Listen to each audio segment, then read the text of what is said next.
Hey guys, welcome back to Psych Crunch. I'm Lara. And I'm Tulika. And today we're going to be having an episode that's different from the usual. Instead of focusing on one mental health disorder, it's more about awareness and coming together as a community really in this pandemic and lockdown and everything else that's really going on right now. Specifically, we're going to be focusing on anxiety and how that has affected our day-to-day lives. So anxiety is usually like a normal human emotion. You might feel it right before taking a test or going on vacation, even though we're not doing a lot of that right now, but it's a natural human emotion. The issue arises when you start to struggle with it and experience it maybe a bit too much. Tulika, would you like to define exactly what anxiety is or anxiety disorder? Yeah, sure. So, anxiety disorders are a group of mental illnesses that cause constant and overwhelming anxiety and fear. The excessive anxiety can make you avoid work, school, family, get togethers, and other social situations that might trigger or worsen your symptoms. And there are three types of anxiety disorders generally. And Lara, would you like to speak a bit about that? Yeah, of course. So like Talika said, these are the most common, but they do get a bit more specific and there are different types. But first, there's generalized anxiety disorder. And, this is when you feel excessive, unrealistic worry and tension with little or no reason. Then there's panic disorder. And this is when you feel sudden, intense fear that brings on a panic attack. So some of you may not be familiar with what a panic attack is, but during a panic attack, you may break out in a sweat, have chest pains, and have a pounding heartbeat. It's a lot of fear and emotions all at once. Sometimes you may feel like you're choking or even having a heart attack. Then there's also social anxiety disorder. And this is the last one we'll be covering. So this is also called social phobia. And this is when you feel overwhelming worry and even a bit self-conscious about everyday social situations. You obsessively worry about others judging you, or you're embarrassed about being ridiculed. Yeah, and surprisingly, anxiety is very prevalent in almost all parts of the world. And for those of you who do not know, psychologists look at prevalence rates to see how many individuals in a given area have that particular disorder. The actual definition of prevalence is it's a statistical concept that refers to the percentage of individual within a population who are affected by a specific disorder at a given time. And prevalence rate gives us a lot of information about what demographics, what age, gender, and what type of people, what type of income, people with different sort of incomes are affected by this disorder. And in the UAE, the overall prevalence rate of anxiety disorders was 28%, and it's significantly a lot higher in girls, about to be 33.6% than in boys, which is a lot lower. And this prevalence rate is taken into account within the demographic of 13 to 18 years old.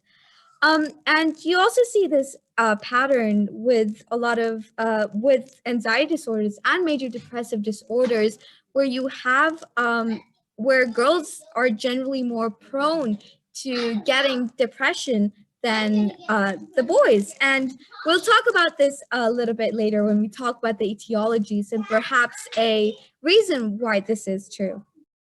So as Tulika mentioned, like these are not small numbers. They're pretty big and prevalent. I think some of us may have experienced like anxiety before or know someone who experiences anxiety.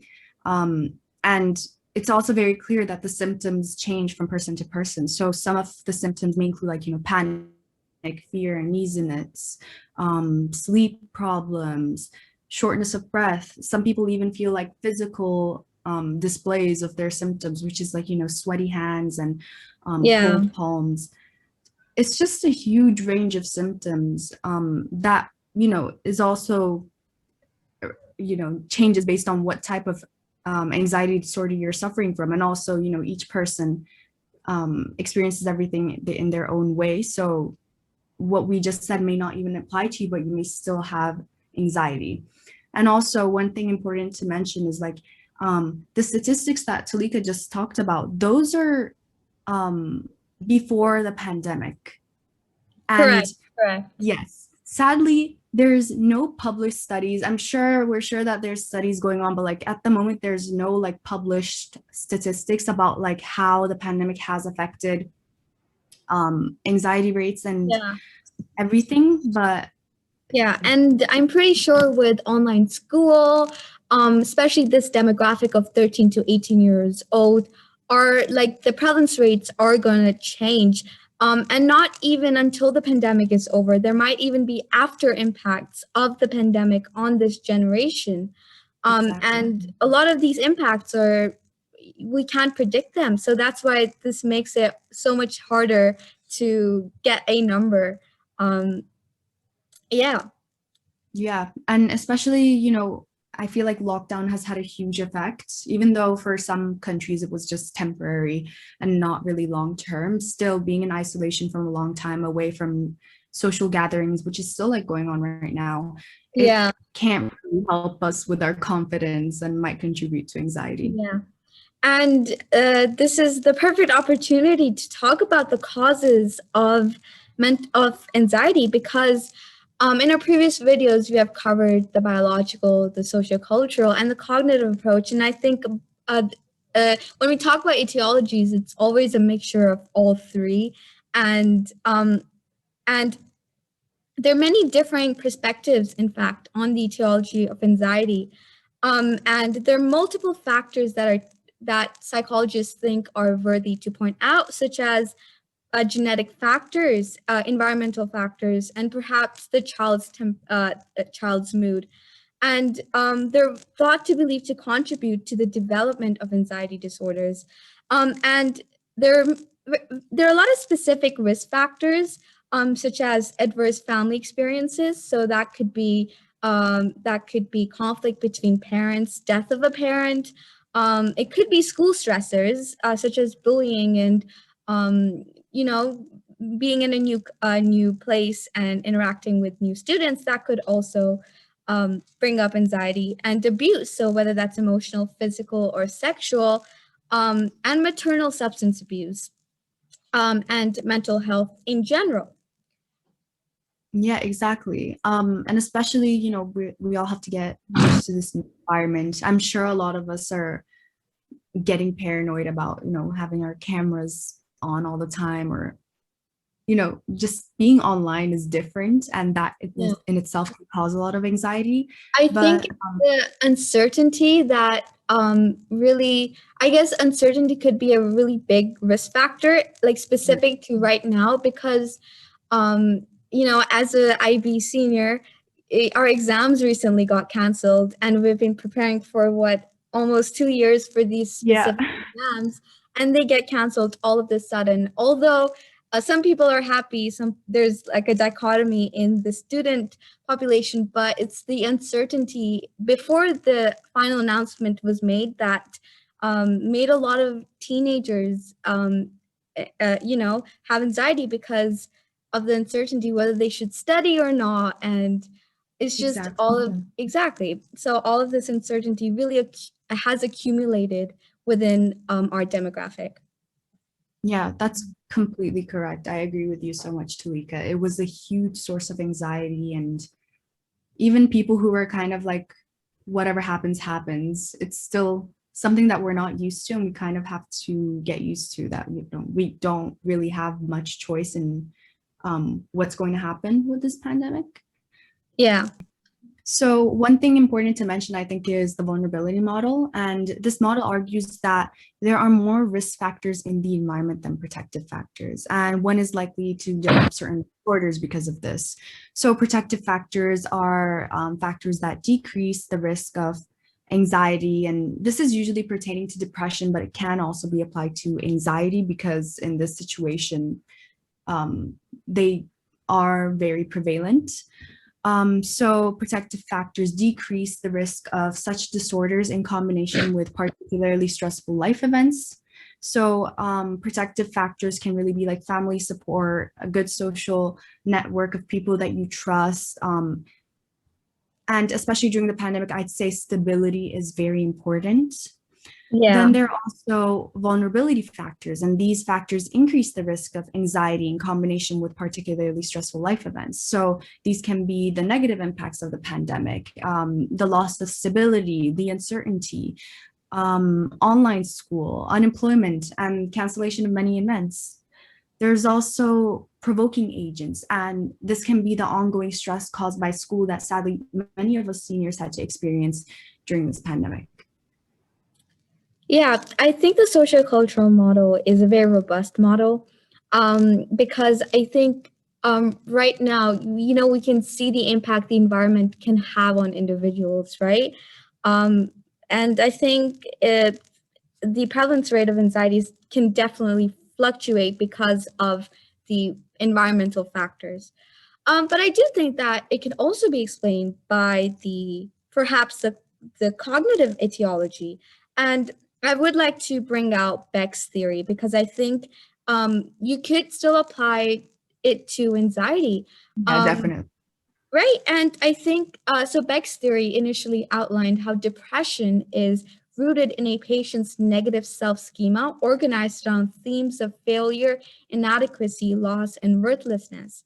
He outlined three components.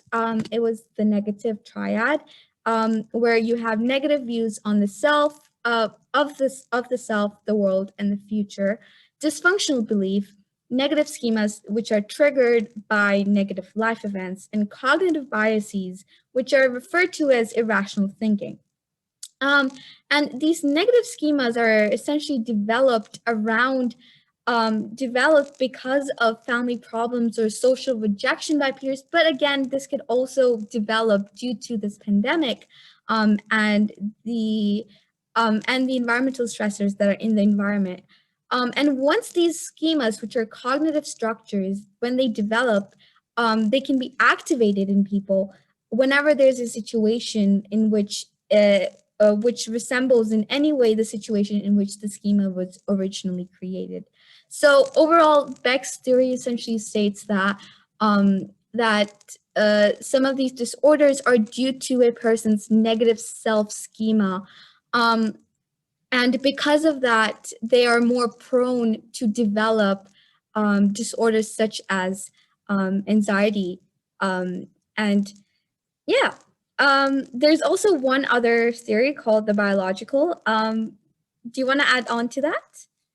Yeah, I think like with any disorder, there's always a chance that there's genetic predisposition For sure, involved for sure. in, yeah, the occurrence. So some people may have a natural tendency to be more anxious in situations, just a natural inclination, and that could sadly develop into a disorder. And, of course, it's tiring and chronic, but it does happen. So a genetic predisposition cannot be taken off the table in potential reasons for causation.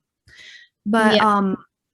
now that we discussed certain risk factors, and of course symptoms, what are the potential treatments? I think that this is what everyone really wants to know, because you Yeah. may not have a diagnosis of, that you have an anxiety disorder, but still no one really wants to feel anxiety, even if it's just for a couple minutes. It's just a horrible feeling. So And some I think potential treatments especially are now, psychotherapy. so Yes. sorry to interrupt, but I think especially now, like we live in a place, where the prevalence rate of anxiety is so high. So even if you might not, face it yourself, you're definitely going to interact with someone that has anxiety at least once in your life. And I think it's very important to educate yourself on the potential treatments, so perhaps you can guide the individual on how they can properly receive help. And that's the whole point of awareness, I think. Exactly. I agree completely. There's this whole trend going on about mindfulness, which is not necessarily bad, but sometimes certain individuals require more guidance and help. And that's what we're here to spread awareness about. So psychotherapy really does help individuals with anxiety to overcome what's going on with them and to overcome their disorders. So psychotherapy is a type of counseling that helps you learn how your emotions affect your behaviors. It's sometimes called talk therapy. And a trained mental health specialist listens and talks to you about your thoughts and feelings and suggests ways to understand and manage them. And of course, manage your anxiety disorder. The most well-known and used type of psychotherapy is cognitive behavioral therapy for anxiety specifically. This common type of psychotherapy teaches you how to turn negative or panic-causing thoughts and behaviors into positive ones. So you'll learn ways to carefully approach and manage fearful or worrisome situations without anxiety. So some places even offer family cognitive behavioral therapy sessions, which I'm sure a lot of people and families are experiencing anxiety. So if that's something that many of you listeners would like to do, then there's an option available. Yeah, and we actually also talked about CBT in our past podcast about depression. And there was also a section in the podcast where we talked about how you could actually do some of the aspects in home if you don't have the resources to actually go to a proper therapist. And that was just journaling and writing about your thoughts. And in fact, in psychology class, we had a we had this activity where the first 5 minutes we would actually utilize to write our thoughts, how we are feeling, and perhaps some reasons why we are feeling the way we are, and just writing, taking the time to write out our emotions during the first 5 minutes of class, I think was really important. And Lara, how did you feel after you did the activity? Honestly, it was one of my favorite activities that we ever did in class, even though it's so simple, just understanding your thoughts and maybe even the source of your emotions did help Yeah, me understand like certain things that I should maybe stay away from. And if I remember correctly, we did this while we were in lockdown or distance correct. learning. So Yeah. we all definitely, I feel like, needed a bit of support, and journaling helped that, like, helped me feel a bit more healthy and mindful in a way. Yeah, for sure. It definitely helped me navigate through my thoughts. So that was nice. Now, moving on to some other treatments that are available. So you have medications. Now, these are firstly the first prescribed and the most common medications are antidepressants most of the time. So you have something called beta blockers. And this type of high blood pressure drug can help you feel better if you're having physical symptoms of anxiety, such as racing heart, trembling, or shaking. A beta blocker may help you relax during an acute anxiety attack. So, if you go see a proper psychologist, then this is how you able to receive your medication. And a lot of times, it helps a lot of people. Yeah, Um, exactly. Medication may not be for everyone, but in certain situations, someone's anxiety can really inhibit their benefit. daily activity and prevent them from living their life as they want to. So medication should be used, responsibly. Yeah, I definitely agree with that. Um, and um, in terms of the, we've been talking about the pandemic throughout this entire podcast, but throw out some statistics out there about, in fact, about 4 in 10 adults in the U.S. have actually reported symptoms of anxiety and disorder, or depressive disorder due to the pandemic, and a share that has been largely consistent up to 1 in 10 adults who reported these symptoms from January to June 2019. And this is according to the Kaiser Family Foundation. Yeah, and like we mentioned before, there's still not enough statistics, but even this goes to show that anxiety is becoming pretty prevalent. And it's it's becoming almost normalized that everyone really has anxiety about this uncertainty and everything, but there are preventative methods and there are ways to deal with it. So we're here to raise awareness. In our description, we'll be leaving some sources, some helplines in case you're ever feeling anxious, or even you feel like you may be struggling with some other disorders. Sadly, today we only had enough time to cover the effect of anxiety and how the pandemic has affected people's anxiety, but we're well aware that there are people who either had other disorders or are developing other disorders because of the ongoing pandemic. Yeah. Thank you guys so much for listening and tuning in. And as always, we'll be back with a banging podcast next time, with the sole purpose of educating and spreading awareness. Thank you guys for listening. See you next time. Thank you guys. Bye.